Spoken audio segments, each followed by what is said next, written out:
Selamat malam semua. Kita bersyukur kembali ada di tempat ini dan kita hari ini akan menyelesaikan tema embodied living atau hidup di dalam kelimpahan, kepenuhan. Dan hari ini dengan tema the dead and the future body, tubuh yang mati dan tubuh yang akan datang. Kita akan masuk di dalam doa terlebih dahulu sebelum kita masuk di dalam firman Tuhan. Mari kita menundukkan kepala, kita akan berdoa. Bapa di dalam surga, kami bersyukur karena Tuhan memberikan kepada kami bukan hanya satu tubuh yang sehat, tapi kami boleh hadir tempat ini dengan hati yang siap menerima benih firman. Kiranya Tuhan berbicara kepada kami dan kiranya Tuhan menyatakan apa yang menjadi kehendak Tuhan, dan di dalam firman yang akan kami dengar kiranya kami boleh bertumbuh. Di dalam nama Tuhan Yesus kami berdoa dan mengucap syukur. Amin. Ya saudara sekalian, satu tema yang mungkin agak asing begitu ya, the dead and the future body, tubuh yang mati dan tubuh yang akan datang. Tapi hari ini kita akan coba untuk tidak terlalu bersifat doktrinal begitu ya, tidak terlalu bersifat teoritis. Kita akan coba melihat apa kaitannya tubuh kita yang nanti suatu saat akan mati dan juga tubuh yang suatu saat akan kita miliki, tubuh yang baru, tubuh kebangkitan itu dengan kehidupan Kristen hari ini gitu ya. Apa kaitannya tubuh yang bisa mati dengan kehidupan yang limpah yang kita sudah bahas sepanjang tema embodied living ini sudah saya lupa ya 3-4 bulan gitu ya, embodied living dari created waktu itu Coach Jackson kalau tidak salah yang memulai, dan sampai dengan hari ini kita sudah bahas banyak tema berkaitan dengan embodied living. Tapi nanti itu akan kita tutup di dalam tubuh yang mati gitu. Dan apa kaitannya hidup yang limpah hari ini dengan kita akan mendapatkan tubuh yang baru nantinya. Bukan hanya secara aspek doktrinal begitu ya, tubuh yang baru seperti apa atau tubuh kebangkitan seperti apa, tapi juga bagaimana dengan kehidupan kita secara umum. Nah teman-teman, kita bisa melihat yang pertama adalah ini beberapa hal yang kita sudah bahas begitu ya, dari created body, gendered body, social, particular, sanctified, kemudian healed, ya terus suffering 2 minggu yang lalu dibahas oleh Vikaris Amin, dan kemudian kita juga sudah pernah membahas kaitannya dengan tubuh Kristus, bagaimana kita semua bisa melihat Tuhan Yesus juga diciptakan dengan tubuh yang sama seperti kita pada hari ini. Dia juga dicipta, dia juga punya kelamin begitu ya, dia juga bagian dari dirinya yang unik, dia juga bagian dari komunitas, dia juga bagian dari orang yang menderita, dia juga mengalami penderitaan, dan dia juga mati di atas kayu salib. Kita memperingati di dalam Jumat Agung, dan dia juga bangkit. Kita lihat semua di dalam diri daripada Tuhan Yesus. Tapi di dalam kekristenan, di dalam teologi kita meyakini bahwa seluruh hidup kita, terlepas dari kita melihat kepada Tuhan Yesus, seluruh hidup kita sebagai seorang manusia pada hari ini, saya, Gio, Friendly gitu ya, teman-teman semua, itu adalah satu pribadi yang unik dengan natur manusia yang utuh, dan kehidupan yang utuh ini Tuhan pengen kita untuk jalani dengan limpah. Itu sebetulnya esensi dari tema-tema embodied living yang kita sudah bahas. Dari kita dicipta, kita punya gender, kita punya komunitas, kita punya tubuh yang sehat, kita juga bisa sakit, kita juga bisa mati, dan seterusnya. Itu adalah bagian dari yang Tuhan kasih kepada kita secara satu paket untuk kita sekarang hidupi hari ini. Kembali di dalam slide tadi ya, Herman Bavinck mengatakan ini bisa sangat teoritis sekali gitu ya. Nothing in a human being is excluded from the image of God. Ya udah gitu ya, temanya antropologi, apa itu natur manusia? Ya udah, tubuh dan roh gitu. Itu teoritis sekali. Tapi sebetulnya kalau kita lihat di dalam pemikiran teologis orang-orang reform itu ya, Bavinck misalnya mengatakan di bawah, bukan hanya kamu itu adalah seluruh dirimu adalah bagian dari natur manusia, bukan hanya itu. Kamu diberikan satu kelimpahan di dalam hidupmu. The same soul, jiwa yang sama. Dia lihat lewat mata, dia berpikir dengan otaknya, dia memegang sesuatu dengan tangannya, dia berjalan dengan kakinya. Ini satu cara teolog untuk bersifat poetik gitu ya. Dia mau mengatakan bahwa the whole human, ya seluruh manusia, seluruh kamu, itulah kamu di hadapan Tuhan. You enjoy your life fully, sepenuhnya. Kamu menikmati semua itu, kamu berjalan, kamu berpikir, kamu bekerja, kamu suatu saat menikah, kamu suatu saat mungkin punya anak, berkarir, itu bagian dari kamu hidup di hadapan Tuhan. The whole human being, the whole image of God. Oke ya. Nah, ada kaitan lain di dalam hal ini. Kira-kira kehidupan macam apa yang Tuhan itu pengen dari tadi ya, satu paket yang sekarang kita miliki. Siapa saya? Philbert, satu pribadi, bagian dari komunitas, punya latar belakang keluarga, punya latar belakang ini dan itu, punya karir, punya pendidikan dan seterusnya. Itu seperti apa sih Tuhan itu mau kita itu hidup? Di dalam Alkitab, Yohanes 10 ayat 10 mengatakan, ini bisa diterjemahkan di dalam doktrin keselamatan, tapi juga bisa diterjemahkan di dalam Christian living. Dikatakan di sana, pencuri datang hanya untuk mencuri dan membunuh dan membinasakan. Aku, Yesus, dia datang supaya mereka mempunyai hidup dan mempunyainya dalam segala kelimpahan. Tuhan itu suka kelimpahan. Ya, ini kita jangan bayangkan kelimpahan materi yang mewah begitu ya. Tapi beberapa kali di dalam pelayanan Tuhan Yesus di dunia yang tidak terlalu lama itu, dia membuat banyak kelimpahan itu benar-benar kelihatan di mata banyak orang. Kalau kita lihat yang kiri ini ya, ini lukisan dari Eastern Orthodox, ikon, itu adalah pernikahan di Kana. Saya sering kali bikin jokes gitu ya, tapi ini bukan jokes. Tuhan Yesus itu dia membuat air jadi anggur. Oke, semua dapat gambaran itu ya. Ya, ini mujizat pertama, kita tahu itu. Apa artinya Tuhan bikin air jadi anggur? Anggur itu lambang sukacita. Jadi waktu Tuhan bikin air jadi anggur, itu adalah dia mau memberikan satu kesan, dia datang to bring joy. Tapi yang kadang-kadang kita lupa adalah betapa banyaknya anggur yang Tuhan Yesus itu buat.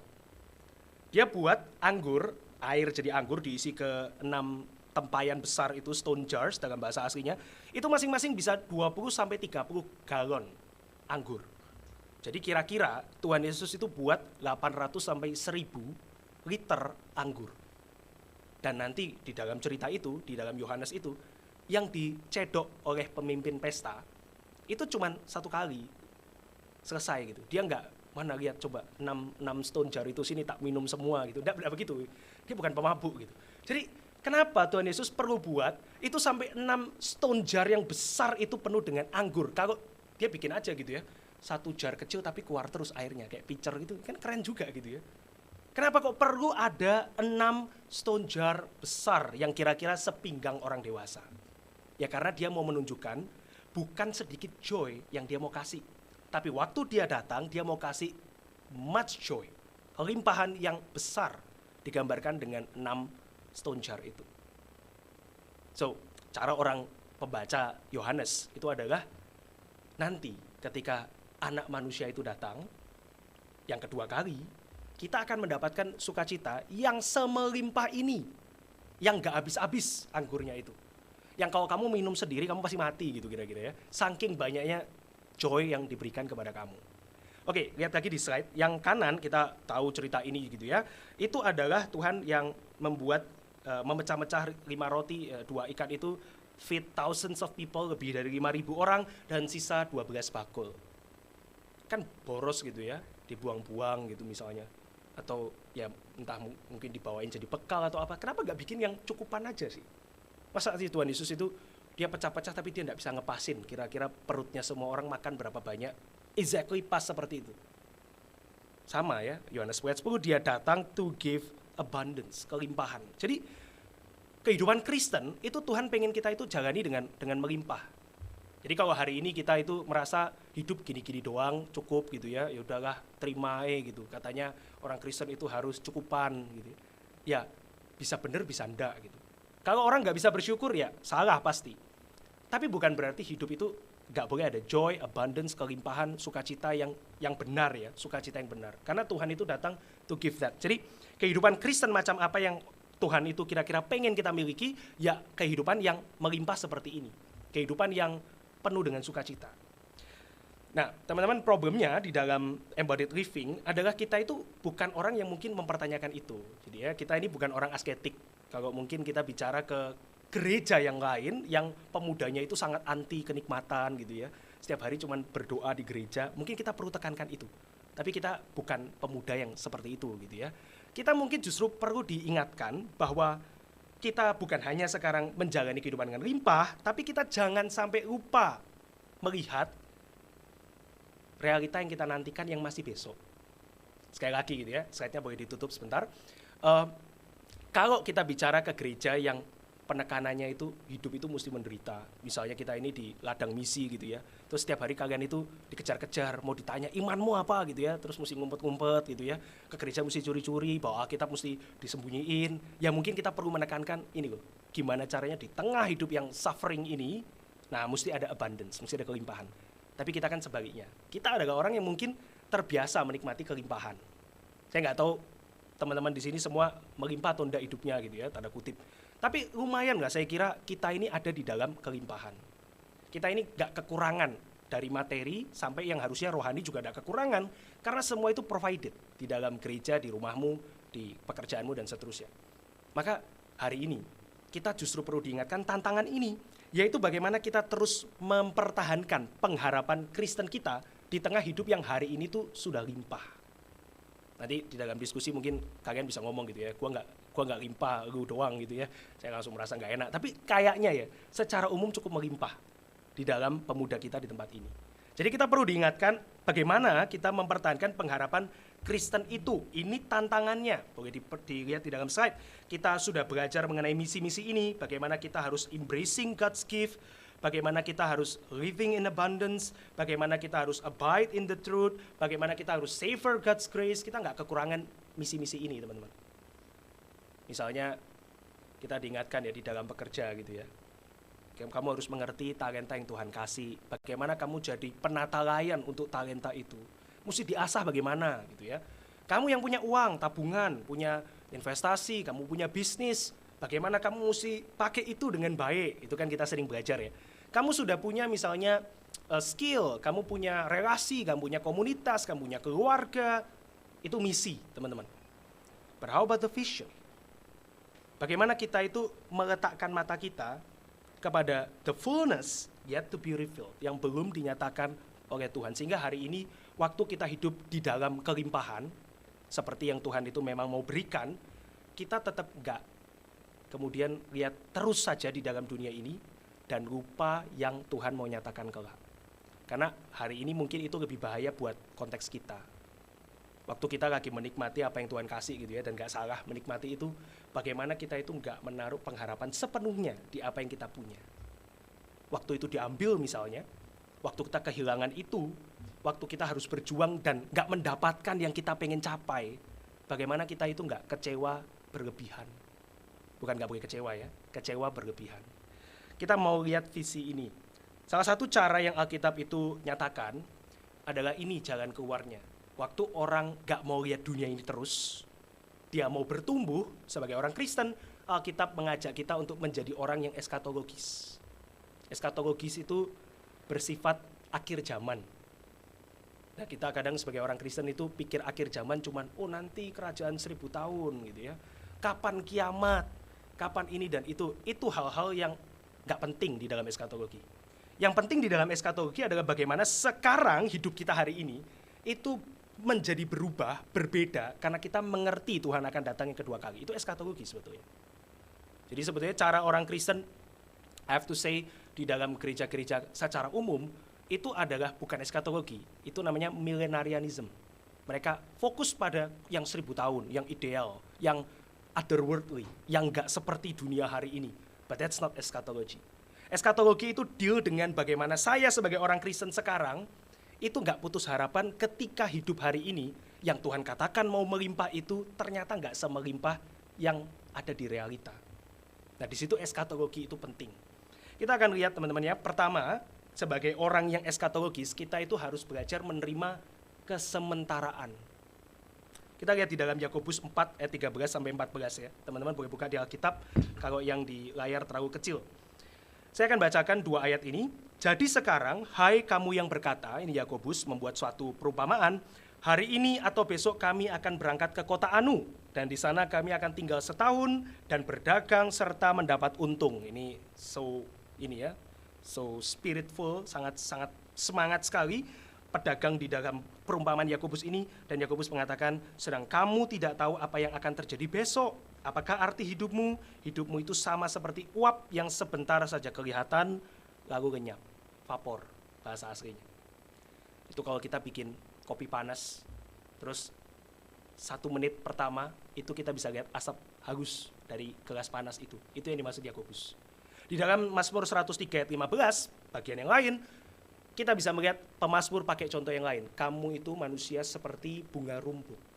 Itu kalau kita lihat satu padang rumput, ada bunga-bunga putih, kadang-kadang kemerah-merahan dikit, yang kalau kena kaki kita sedikit aja, itu copot. Nah itu secepat itu. Ini adalah ayat yang bukan mau mengatakan hidupmu nggak ada maknanya. Ini bukan ayat yang mau mengatakan hidupmu itu nggak ada arti. Ini adalah ayat-ayat yang mau mengatakan kita ini nggak lama ada di dunia ini. Sementara. Ada satu teolog Indonesia pakai istilah purnakala. Purnakala itu bukan bahasa Indonesia. Kalau kita cari itu adanya purbakala. Kayaknya purnakala mau didaftarin jadi satu kata gitu ya. Ini mau di add up. Tapi purnakala itu artinya apa sih? Ini akan lewat. Suatu saat ya kita ini sedang dalam satu perjalanan to decay. Padahal kita kan belum mayat ya. Jadi basically kita ini nggak decaying. Tubuh kita ini nggak membusuk. Tapi setiap saat secara biologis kita tahu sel-sel kita ada yang mati. Betul ya? Darah kita berganti dan seterusnya gitu ya, secara biologis. Kita itu sebenarnya sedang menuju suatu kepurnakalaan. Our life itu cuma sementara. Waktu kita lihat hidup ini gitu ya, kerja setengah mati gitu ya, bangun bisnis, bangun usaha, studi misalnya di sekolah, kampus, relasi, bahkan relasi yang baik, orang sudah menikah, itu sementara. Tapi saya senang ini dengan apa yang saya punya. Good, you have to. Tapi itu sementara. Jadi eskatologis pertama-tama kita harus akui yang kita punya itu sementara. Wah pelayanan, senang pelayanan. Saya khotbah itu senang. Gak ada pengkhotbah yang gak senang khotbah. Itu bohong. Semua senang. Entah awalnya malu-malu jadi senang. Entah memang senang atau apapun gitu ya. Itu senang yang sehat ya. Kita mesti punya senang yang sehat. Tapi itu sementara. Suatu saat pensiun gitu misalnya, atau dipecat gitu, jangan dipecat ya. Tapi itu sementara. Kita nggak bisa mempertahankan yang kita punya itu dengan 100% certainty, teman-teman. Kita harus accept itu sebagai seorang yang sementara, yang kita punya juga sementara. Waktu kita jalanin, enjoy it. Milikilah itu dengan sepenuhnya. Berikan yang terbaik effortmu. Asahlah, gumulkanlah, doakanlah itu, tapi itu sementara. Kira-kira dapat message begini enak nggak ya? Nggak enak lah ya. Kita kalau bisa coba ya, Gio gitu ya, baru punya baby ya. Waktu lihat baby itu, happy-nya luar biasa. Saya nggak punya bayi, belum. Tapi saya punya keponakan. Dan waktu 4 keponakan itu 3-nya lahir, saya ada di Semarang gitu. Itu happy-nya luar biasa lihat bayi itu, aduh. Kalau terus waktu kita lagi happy, ada orang tepuk gitu ya. Ingat ya, sementara. Waduh, kira-kira gimana? Kesel ya. You ini lagi happy, bikin sedih. Tapi memang sementara. Kerjaan, lagi dapat promosi. Waduh, happy luar biasa. Gaji naik gitu ya. Happy-nya sih sebentar, seminggu, 2 minggu, 2 bulan. Sementara. Keluarga, pasangan sama ya. Gak ada yang gak sementara. Itu eskatologis. Kita bisa akui ini nggak? Waktu kita lagi living in abundance, lagi melimpah nih hidupnya, doing everything yang memang Tuhan itu memang berikan untuk kita nikmati, kita harus ingat ini sementara. Termasuk tubuh jasmani ya, di dalam slide ini ada ya ini trial fitness gitu ya, pemuda-pemuda di gereja ini trial fitness gitu ya. Ingat, bukan tidak ada gunanya, latihan badani terbatas gunanya, bukan tidak ada gunanya, tapi ibadah itu berguna dalam segala hal. Bukan tidak ada gunanya, tapi limited, terbatas. Enjoy it while it lasts. Nikmati itu, gunakan itu sebaik mungkin waktu kamu masih punya tubuh itu. Maka waktu dapat pertanyaan tentang sulam alis gitu ya, boleh atau enggak gitu. It's not about the what, it's about the why. Banyak hal itu tentang why. Termasuk tubuh kita gitu ya. Bukan apa boleh. Limited care. Enjoy it while it lasts. Don't be obsessed with it. Waduh, tubuh ini kita akan bahas mengenai embodied gitu ya. Kehidupan yang menubuh atau kehidupan yang melimpah gitu ya. Itu juga limited. Maka Paulus ingatkan yang unlimited, yang extend beyond, itu adalah ibadah. Bahasa aslinya itu bukan ibadah, itu bukan kebaktian ya. Ibadah itu bahasa aslinya godliness, kesalehan, spiritualitas.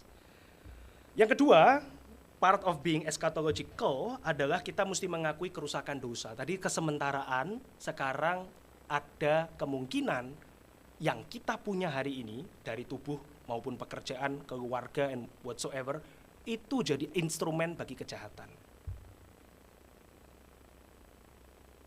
Kita berhenti sejenak gitu ya.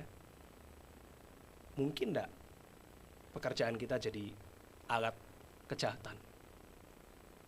Very possible. Uang lebih gampang gitu ya. Kalau pekerjaan mungkin agak susah, uang lebih gampang jadi alat kejahatan. Cinta, relasi, sangat mungkin jadi alat kejahatan. Banyak orang melakukan hal bodoh demi cinta gitu ya. Apalagi misalnya keluarga, keluarga kurang bagus apa gitu ya, Tuhan kasih kok, itu adalah sesuatu yang Tuhan dirikan sebelum manusia jatuh dalam dosa, dikasih keluarga, bisa jadi instrumen kejahatan. Anak, cucu ya, suami, istri, sahabat, teman, uang, everything, semua bisa. Maka dikatakan di dalam Matius, berjaga-jagalah dan berdoa supaya kamu jangan jatuh ke dalam pencobaan. Roh memang penurut, tetapi daging lemah. Ini bukan hanya bicara mengenai tubuh jasmani kita, ini bicara mengenai siapa kita as a whole. Kita itu lemah. Gambar yang ini gitu ya. Ini adalah satu lukisan yang menggambarkan seorang yang kayak abomination gitu ya, yang perawakannya itu rusak.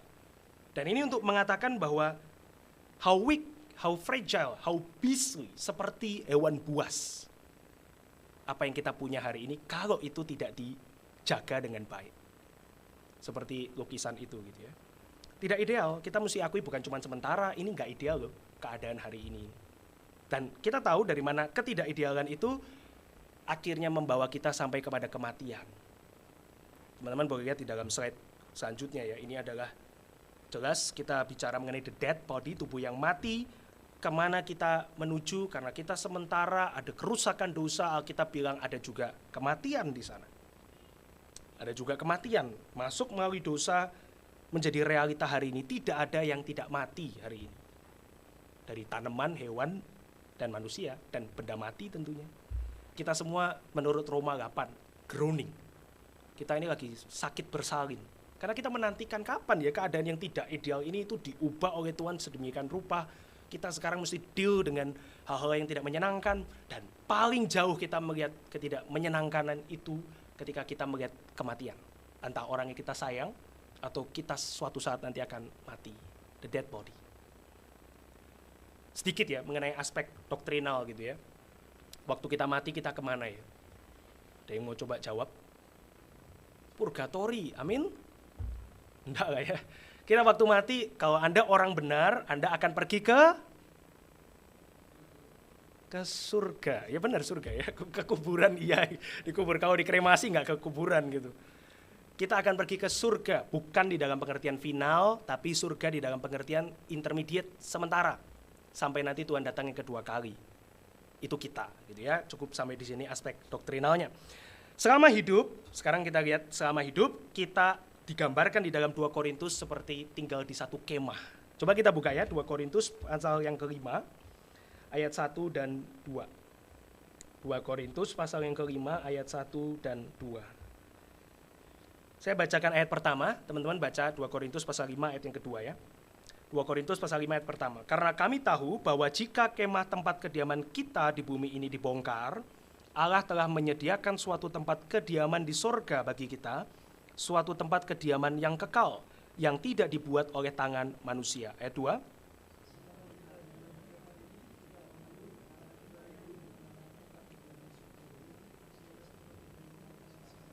Selama kita di dalam kemah ini, kita ngapain? Kita mengeluh. Waduh, kok kayak bukan Kristen gitu ya. Ini bukan untuk ungrateful ya, bukan. Maksudnya apa?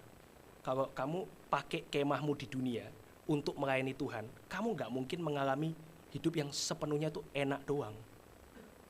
You will groan. Kamu akan mengeluh. Bukan karena nggak bersyukur. Mengeluh di sini adalah karena kita mau melayani Tuhan, but so limited in everything. Waktu orang masih muda, waduh, kita committed, I will serve the Lord with all my heart. Ternyata baru masuk umur 25, boyoen gitu ya. Apanya yang unlimited gitu. Waktu mulai nyaman gitu ya, mulai cocok satu tempat pelayanan, tiba-tiba dipindah. Ya Pak Amin, kita enggak dipindah ya. Belum ya.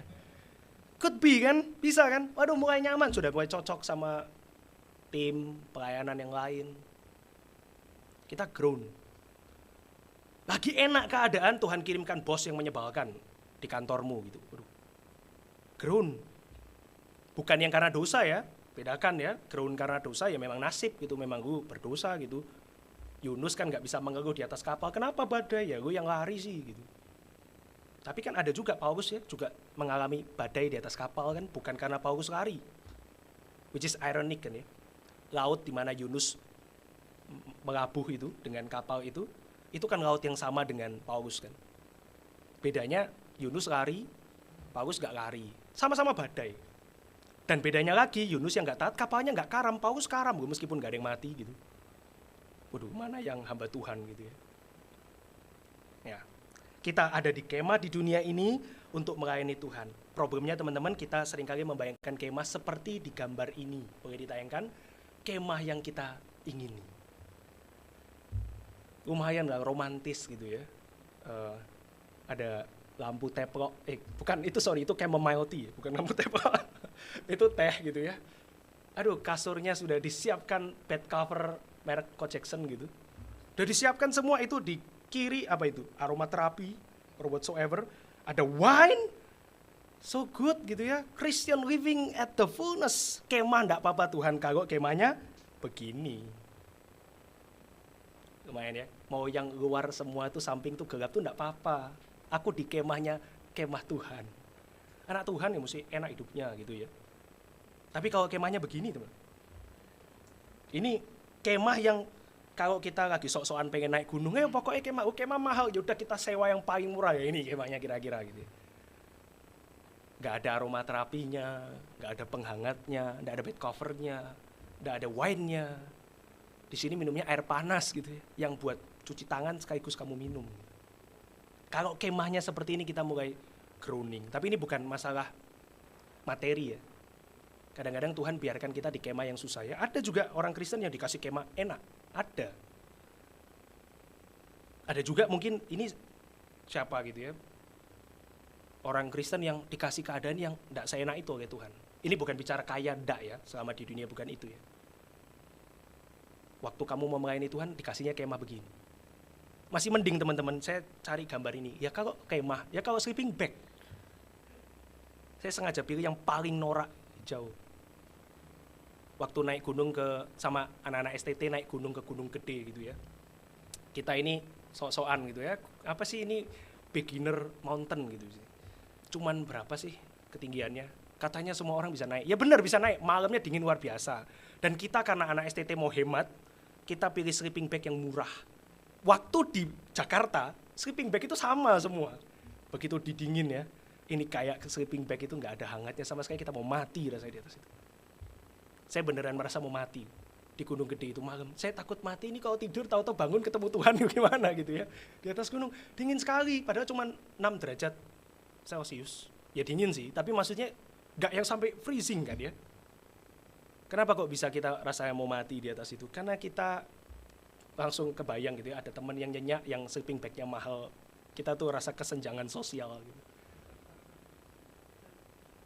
Teman-teman baca ayat 4 dan 5 ya. Sebab selama masih diam di dalam kemah ini, kita mengeluh oleh beratnya tekanan. Karena kita mau mengenakan pakaian yang baru itu tanpa menanggalkan yang lama.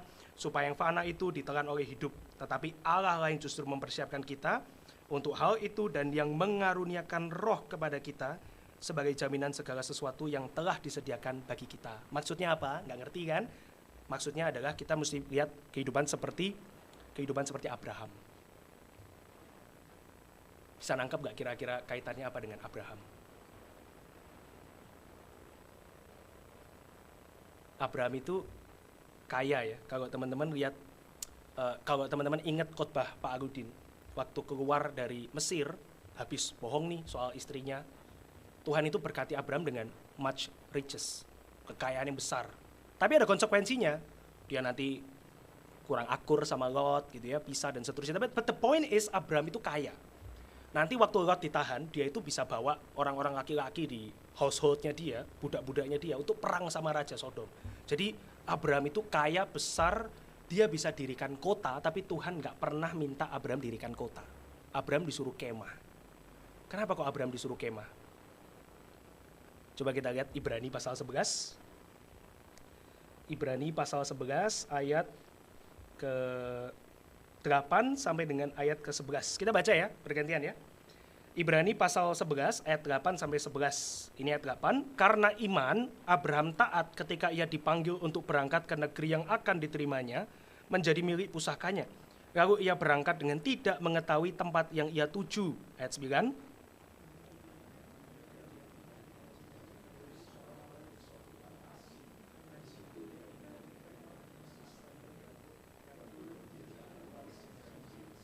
Sebab ia menanti-nantikan kota yang mempunyai dasar, yang direncanakan dan dibangun oleh Allah. Ayat 11.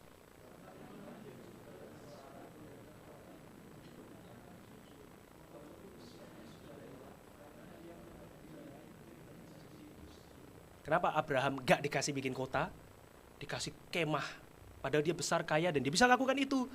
Dia tidak diminta Tuhan melakukan itu, supaya dia bisa terus lihat janji. Jangan taruh pengharapan di kota hari ini, lihat kota yang akan datang.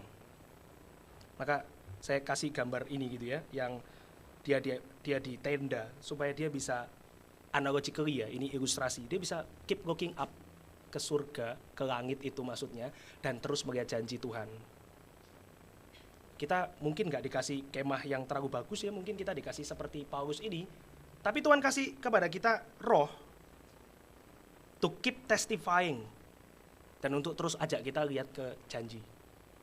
Waktu kita mau terus lihat kepada dunia ini dan semua yang menyenangkan dan yang limpah tadi, yang Tuhan mungkin berikan kepada kita, kadang-kadang dia tidak berikan itu, kadang-kadang dia biarkan kita itu di perkemahan, berarti itu sementara, kita tahu kemah itu sementara, bukan rumah, supaya kita terus melihat janji yang Tuhan kasih. Tapi itu susah. Itu susah. Abraham dia tidak melihat kota manusia, dia mau lihat kotanya Allah. Dan itu bagi kita maknanya bisa hari ini kita diajak untuk terus melihat ke janji tersebut. Ecce homo, sekali lagi saya sering mengatakan kalimat ini adalah kalimat dari Pontius Pilatus, ecce homo, inilah manusia itu, lihatlah dia. Kita diajak untuk melihat terus kepada janji dan pengharapan yang Tuhan berikan. Ecce homo, tapi janji macam apa? Ada satu teolog, dia mengatakan gitu ya, namanya Jürgen Moltmann. Dia mengatakan, kita boleh lihat sebentar gitu ya, kutipan panjang ini, doktrin Kristen tentang pengharapan berbicara mengenai Yesus Kristus dan masa depannya. Hanya di dalam namanya lah pengharapan menjadi Kristen. Ia berbasis pada kenangan atas kedatangan, kematian, dan kebangkitan Kristus, dan pewartaan kedatangan Dia yang telah bangkit. Pengharapan Kristiani didasarkan sekali untuk selamanya pada kenangan akan Kristus. Secara doktrinal, sederhana, secara doktrinal, kamu mau tahu nanti tubuhmu seperti apa setelah kamu mati dan nanti mendapat tubuh yang baru, lihat Tuhan Yesus. Dia bisa dipegang tubuhnya, ini khotbah Pak Agustin Pasca ya, Thomas. Dia bisa mencucukkan jarinya dan tangannya ke dalam lubang paku. Jadi ada yang continue, ada yang akan berlanjut dari tubuh kita sekarang ke tubuh yang nanti. Yesus pun tubuhnya nggak totally beda. Tapi ada bedanya juga, ada bedanya misalnya waktu ini perjalanan ke Emmaus, dua orang itu tidak kenali Tuhan Yesus, ini siapa ya, ngobrol-ngobrol aja gitu, sampai nanti Tuhan melayani mereka dengan memecah roti, bersekutu, baru mereka matanya celik begitu ya. Dan di yang kanan itu adalah ketika perempuan itu tidak tahu itu Tuhan Yesus, tukang taman mungkin dia, sampai Tuhan Yesus panggil. Ada yang continue, yang tidak berubah, ada yang berubah. Ini aspek doktrinal. Tapi apa artinya buat orang Kristen hari ini? Ecce homo, lihatlah dia. Eskatologi, dia bergerak dari masa kini, susah kan hidup hari ini, ke masa depan. Tuhan kasih janji apa ya? Kehidupan nanti bagaimana ya? Apa yang Tuhan itu simpan buat saya ya? Apa yang Tuhan itu simpan ketika sekarang saya menderita di dunia ini, kehilangan harapan, orang yang saya kasih mati, pekerjaan saya itu batal, relasi saya berantakan, keluarga saya hancur, uang saya habis, tubuh saya sakit, dan hidup saya menderita. Kita lihat ke depan. Tuhan bukan cuma alami itu, dia bangkit. He gives hope. Untuk apa lihat ke depan? Bukan supaya kita hidup di masa depan, tapi untuk kembali hidup di masa kini. Berjuang di masa kini. Itu eskatologi. Pengharapan itu, kata Anthony Kelly, dihidupi sebagai kebajikan, virtue, yang sekarang ditawarkan orang Kristen, gereja, sebagai alternatif di tengah dunia yang jahat. Dunia ini memang mengatakan waktu kamu menderita, then so be it, itulah hidupmu. Memang kamu dicipta untuk menderita, tidak ada makna untuk kehidupan, tidak ada jalan keluar. Tapi orang Kristen mengatakan tidak. Kenapa bisa tidak? Kamu emang gak menderita, saya juga menderita, but I keep looking at the promise. Waktu saya melihat kepada janji itu, saya kembali hari ini. Seperti yang di bawah, kita menginjili, kita bisa merasa solidaritas pada orang-orang yang menderita, kita bisa berjuang untuk keadilan sosial, kita bisa punya empati, kita bisa meratap, kita bisa punya teguran, dan seterusnya. Begitu. Because we look up and we look down. By the way, Abraham di dalam hidupnya itu nggak melihat janji itu digenapi sampai final. Ya sih, Ishak itu lahir. Penderitaannya banyak, tapi Ishak itu lahir. Ya. Iya sih, dia kaya. Tapi dia itu nggak mempunyai tanah sampai dia mati. Cuman waktu istrinya mati, Tuhan kasih Abraham beli satu petak kuburan buat istrinya di tanah Kanaan itu. Katanya dibawa keluar dari kota tempat dia asal itu, Ur, untuk possess land, tanah. Tapi waktu istrinya mati, dan Abraham tentu sudah sangat tua waktu istrinya mati, Tuhan cuma kasih ini ya, satu petak kuburan. Loh, katanya mewarisi tanah. Iya, mewarisi tanah. Loh, kapan? Nanti ribuan tahun berikutnya keturunanmu masuk. Dan gak sampai 1000 tahun, mereka juga sudah keluar dari tanah itu lagi. Nggak menyenangkan gitu. Abraham itu cuman, ya at least ya, kamu bisa kuburkan istrimu di tanah yang aku janjikan. Ya, 2 meter kali 1 itu. Jadi, bagaimana Abraham bisa terus berharap? Karena dia melihat janji itu digenapi probably gak pernah di masa hidupnya, dan gak di masa keturunannya, tapi jauh nanti. Itu kita kan ya, kita diajak untuk lihat itu. Saya terakhir ya, kita melihat hidup seorang bernama Dietrich Bonhoeffer. Dia adalah seorang yang, ada yang mengatakan dia orang yang berjuang melawan Nazi dengan keras, ada yang mengatakan dia orang yang berjuang melawan Nazi dengan lembut, ya, ada yang mengatakan dia pengen kudeta Hitler itu, ada yang mengatakan tidak. Boleh ditayangkan satu gambar animasi singkat saja dari Dietrich Bonhoeffer. Kita menyanyikan lagu dia. Ada yang tahu judulnya? Yang paling terkenal, By Gentle Power gitu ya, saya lupa bahasa Indonesianya. Itu lagu dari Bonhoeffer. Bonhoeffer itu a tough man, penjara bolak-balik, whatever gitu ya. Ada filmnya, meskipun filmnya mungkin menampilkan dia sebagai sosok pemberontak gitu ya. But that's Bonhoeffer. Bonhoeffer berjuang melawan Nazi dengan bahkan akhirnya dia mati tahun 1945, bukan karena dia membayangkan hidup yang totally gak ada kaitannya dengan hari ini. Bonhoeffer, kamu mau ngapain? Aku mau memikirkan surga. Enggak. Karena dia tahu surga itu, dia berjuang di hari itu. Waktu teman-teman membayangkan mengenai janji yang Tuhan mau kasih di dalam hidup kita, perjuangan hari ini ngapain? Apa yang Anda perjuangkan hari ini? Boleh ditutup slide-nya ya. Apa yang Anda perjuangkan di dalam pekerjaan? Apa yang Anda perjuangkan di dalam relasimu? Apa yang Anda perjuangkan di dalam gerejamu? Apa yang Anda perjuangkan di dalam studi dan whatsoever yang lain? Apa yang Anda perjuangkan? Untuk hidup hari ini aja, it's okay, good. Disappointing. Kalau melihat kepada janji, kamu gak akan berjuang untuk hidupmu hari itu yang sementara saja. Itu yang sebetulnya eskatologi itu kasih. Bonhoeffer dia tahu Tuhan akan datang kembali, dan untuk karena itu dia berjuang, bahkan dia rela mati sama tentara Nazi. Apa yang kita perjuangkan hari ini ya? Kita kan nggak diminta untuk lawan Nazi, Nazi sudah nggak ada gitu ya. Kita nggak diminta untuk kudeta pemerintah. Kita tidak diminta untuk menjadi orang yang menjual semua harta kita dan hidup di jalan. Nggak pernah. Tapi kita diajak untuk melihat, is that it? Hidup ini cuman itu? No. I have to do more. Dan do more itu gak ada yang tahu.